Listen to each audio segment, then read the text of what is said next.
The same day repeated for 1,000 years. A few moments later, Hua Lei and Wu Chen arrived. Hua Bei said, "You two are back, Sister Wu Chen," and she whispered to herself, "With Sister Rong's guidance, today I must definitely have something intimate with Wu Chen," as she imagined herself saying to him, "So? Do you like this outfit?" Wu Chen said, "Xiao Wawa, actually, ever since the first time I saw you." Hua Bei said, "Eh?" Wu Chen, burning with affection, said, "Why do we not just let whatever's meant to happen, happen?" Hua Bei said, "Oh, Wu Chen." From behind, Hua Lei said, "My little sister's happiness is entrusted to you." Hua Bei, daydreaming, said, "No way, my older sister is still here." Wu Chen and Hua Lei both broke into a nervous sweat. Hua Lei said, "We'll go cook first." Wu Chen said, "I will help out." Hua Bei shouted, "You too." Hua Lei said, "Go keep Hua Bei company. She will be really happy." Wu Chen let out a sigh and stayed with her. A few moments later at the dining table, Wu Chen said, "That is enough for today. You should rest too. Let us meet at the factory tomorrow." Hua Lei said, "Regarding the new production line, my sister and I will fully cooperate with you." At the parking lot, Wu Chen thought to himself, "Once we get back, I will draft a new product proposal. It should not be a problem." A man approached him, and inside the man's pocket was a bomb. Wu Chen, shocked and confused, thought, "Explosives?" Suddenly, something exploded.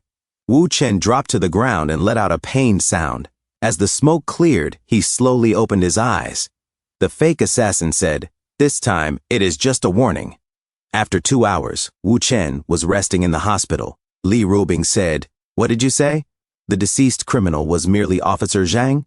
Hua Lei's deranged admirer?" "Yes." It seems that after discovering Wu Chen and Hua Lei were getting close, he fell into despair and decided to drag Wu Chen down with him. The police said, "Yes, at least for now, the evidence seems to indicate just that." Li Rubing said, "My dear, you are awake." Hua Bei, crying, said, "Wu Chen." Hua Lei said, "I am sorry, it is all my fault." The police said, "It is too late today. Rest first. When you recover, please come to the station to give your statement." Wu Chen sat up and said, "Got it. Sorry for troubling you, officer." The police said, "Hey kid, you are certainly lucky in love. Just make sure you do not end up charged with bigamy."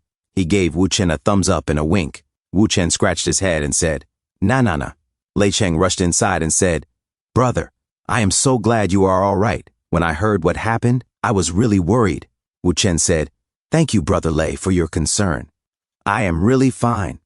Lei Cheng whispered, "Good to hear that. But did you know? You also had an accident." Wu Chen said, "What?" Lei Cheng said, "Lei, you had an accident and seems to have ended up half paralyzed. The old man told me to hurry home, saying there is an important matter to discuss." Wu Chen fell silent. Lei Cheng added, "Brother, I was just about to head home, but then I heard that you also had an incident. Is that not strange?" Wu Chen said, "I am fine here, Brother Lei. You should hurry home. That is where the real problem lies." Lei Cheng said, "All right, I am relieved you are okay. Let us stay in touch if anything new comes up." Wu Chen said, "Brother Lei, when you go back, please be extra careful." Lei Cheng said, "Rest assured, brother, I know what is going on." Li Rubing said, "My dear, I will take care of you for the next 24 hours. Wu Chen said, "You are exaggerating. I am fine. With your company so busy lately, if you stay here, what will happen to the business?" Li Rubing said, "But you nearly got blown to pieces. If something were to happen to you, Hua Bei said, "Me, I can take care of him too." Hua Lei said, "It is all my fault. Let me take care of Wu Chen then." Wu Chen smirked and said, "My dear, you are far too nervous." Li Rubing said, "Wu Chen, you must still be dazed from the explosion. If another one of Hua Lei's followers decides to self-destruct right now, you are as good as done." Wu Chen said, "My dear, do you not believe I am all right? Then go check for yourself whether I am truly okay." He grabbed the intravenous line and pulled it out. Li Rubing said, "Hey you, do not." Wu Chen stood up from the bed. Hua Bei said, "Wu Chen." Wu Chen said, "I am really fine. Look, I have even gotten up. If you still do not believe me, why do they not go out and wait for 2 hours first?" Li Rubing said, "Oh my dear, how can you even think of doing that at a time like this?"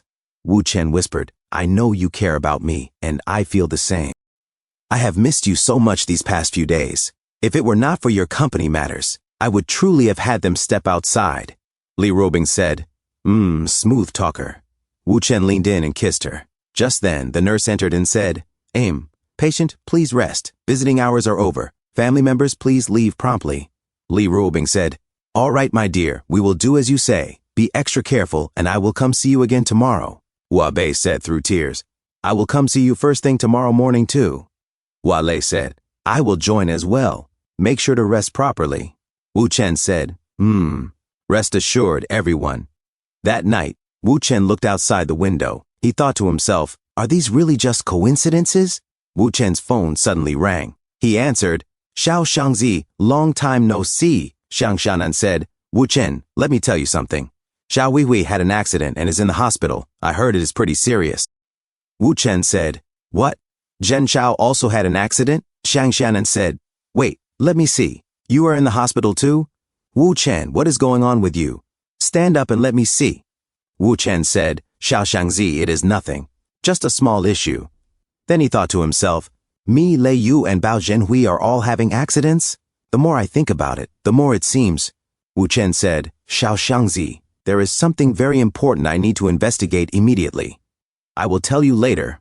Xiang Xianan said, All right, I will wait for you. In another place, she had her feet up on the table. She muttered, Ever since we infiltrated the banana company last time, Piaoliang has been backtracking on me.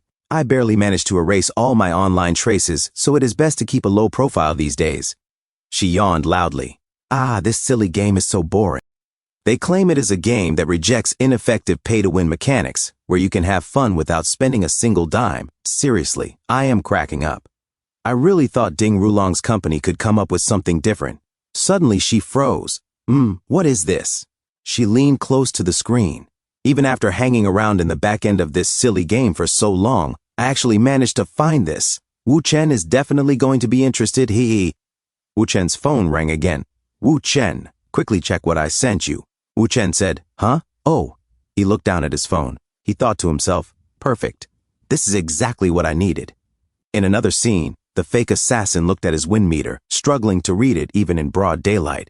Suddenly, Wu Chen appeared behind him and said, The wind speed is 37. But since this is merely acting, whether the measurement is accurate or not, what is the point? The fake assassin said. Who is there? Wu Chen said, It does not matter who I am. Let us discuss your work today. Your employer paid you 100,000 to fire a dummy round, right? I will pay 1 million for you not to fire it. How about that? He threw a bag at the fake assassin. Wu Chen said, Not convinced? Look, here is 1 million. The fake assassin squinted, struggling to see. Wu Chen opened the bag as the fake assassin immediately healed his eyes. Wu Chen said, How is it? Aren't you going to count? The fake assassin said, I cannot believe this is actually true. He collected the money. Take a photo, make a receipt. Anyway, you did not even show your face. The fake assassin ran away with the bag and said, You can find me without even asking. That is practically the same as showing your face. You are the boss, so you call the shots. Bye-bye. A few moments later, Wu Chen thought to himself, Thanks to Ah Huang, who found traces of your communication in the game. Now this is awkward. The script has been changed. By me, Ding Ruilong. No, to be precise, by the operator behind him. Next, we should meet up.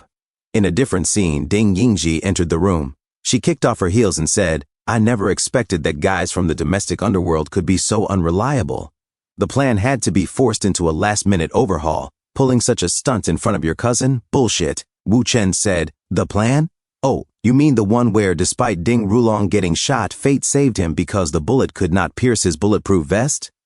Ding Yingji turned on the lights. It was Ding Yingji, Ding Rulong's distant cousin. Ding Yingji said, You, who are you? Why are you in my house? Wu Chen said, You heard what I said. Need me to repeat myself? I should not, right? Ding Yingji said, No need. Wu Chen said, Cousin Ding Yingji, even without the play you directed, your cousin's business still launched new products. I see the buzz is pretty high. Ding Yingji scoffed. Pfft. Buzz, worthless without results.